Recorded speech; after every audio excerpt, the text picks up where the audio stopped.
Vibrant villages project মালদার সীমান্তের একাধিক গ্রামে নেওয়া হলো বেশ কিছু উন্নয়ন পরিকল্পনা।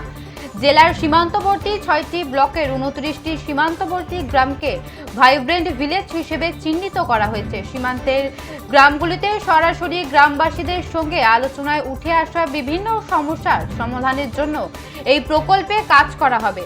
এতদিন যে গ্রামগুলি ছিল পিছিয়ে পড়া, সেগুলিকে প্রথম সারির গ্রাম হিসেবে গড়ে তুলতে কেন্দ্রীয় সরকারের এই উদ্যোগ। সোমবার থেকে মালদায় এই প্রকল্পের কাজ শুরু হয়। এদিন মালদা ব্লকের সীমান্তবর্তী আদমপুর বর্ডার আউটপোস্টে গ্রামবাসীদের সঙ্গে প্রশাসন ও জনপ্রতিনিধিরা আলোচনায় বসেন।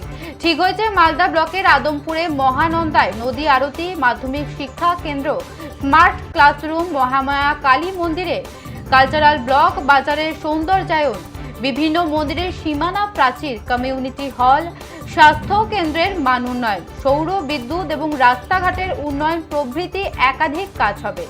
এদিন আলোচনায় উপস্থিত ছিলেন মালদার জেলা শাসক রাজনবীর সিং কাপুর, মালদা উত্তরের সাংসদ খগেন মুর্মু, বিজেপি বিধায়ক গোপাল সাহা, বিডিও অনিক রায় সহ প্রশাসনের পদস্থ কর্তারা। প্রচুর সংখ্যার গ্রামবাসী ও মহিলারাও হাজির ছিলেন এই আলোচনায়।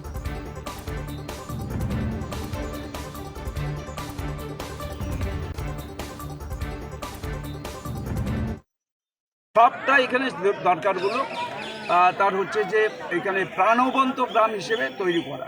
ভাইব্রেন্ট মানে হচ্ছে প্রাণবন্ত একটা, এই প্রাণবন্ত গ্রাম এটা গড়ে উঠবে। তার জন্য যা দরকার এখানে রাস্তাঘাট থেকে শুরু করে পানীয় জল, স্বাস্থ্যকেন্দ্র, শিক্ষা ব্যবস্থা সব কিছু এখানে হবে।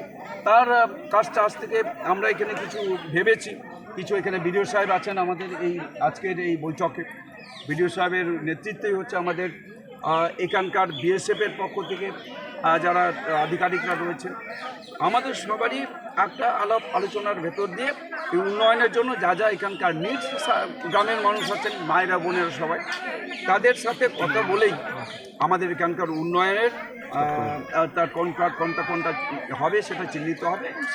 বিডিও সাহেব আছেন, আমাদের লোকাল পলিটিক্যাল লিডারশিপ আছে, আমিও আজকে এসেছিলাম। ওরা কি চাইছে? ওরা ওখানে সোলার লাইটিং চাইছে বা সড়ক চাইছে বা ওনাদের কিছু হেলথের প্রবলেম আছে। আমরা এরকম সভা করে করে প্রপোজালটা তুলছি সো দ্যাট আমাদের গ্রাম এলাকাতে আমরা ভালো করে ডেভেলপমেন্ট করতে পারি। আজকে যেমন এখানে আমাদের এমপি সাহেব এসেছিলেন, খগেন মুর্মু সাহেব আছেন, আমাদের এমএলএ ওল্ড মালদা গোপাল সাহেব এসেছেন, আমাদের এডিএম সাহেব, বিডিও সাহেব আছেন। তো আমরা সবাই কথা বলে এটা দেখছি যে এনাদের কী দরকার আছে। তো আমরা অনেক এখানে যেমন আদমপুরে আমরা গঙ্গা আরতি স্টার্ট করবো, মহানন্দাতে গঙ্গা আরতি স্টার্ট করার কথা আছে, ওখানে সোলার লাইটিং দিতে পারি। এখানে মহামায়া মন্দির আছে, ওখানে একটা বিউটিফিকেশনের কাজ হবে। ওর সঙ্গে অনেক কাজ আছে যেটা আমরা করব, কিন্তু আমরা এবার গ্রামতে গিয়ে ওনাদের ডিমান্ড নিয়ে ওটাকে ইমপ্লিমেন্ট করার চেষ্টা করছি।